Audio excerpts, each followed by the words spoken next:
Hello friends, எல்லாருக்கும் வணக்கம். இன்றைக்கி ராகி தோசையோட அளவுகள் பார்த்துடலாமா? அந்த 2 கப் ராகிக்கு 1 கப் சோளம், 1 கப் பச்சரிசி, ஒரு 2 டேபிள் ஸ்பூன் வந்து பார்த்திங்கன்னா வெந்தயம், 4 டேபிள் ஸ்பூன் கடலப்பருப்பு, அரை கப்பு உளுந்து, இவ்வளோ தான். 3 மணி நேரம் ஊற வச்சுக்கோங்க.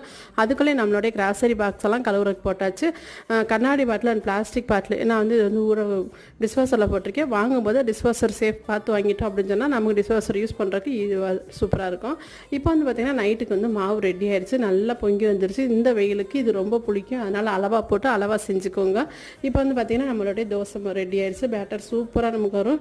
இந்த அளவுகளோடு போட்டிங்கன்னா தோசை சூப்பராக இருக்கும். உங்களுக்கு வந்து தோசைக்கல்லே தேவையில்லை. இப்போ நம்ம டிஸ்வாசரில் போட்ட பாத்திரம்லாம் எப்படி இருக்குன்னு கிளாஸ் எல்லாம் பாருங்கள், நல்லா பளிச்சுன்னு வந்துருச்சு. ஒரு பிசுப்பு தன்மை இருக்காது.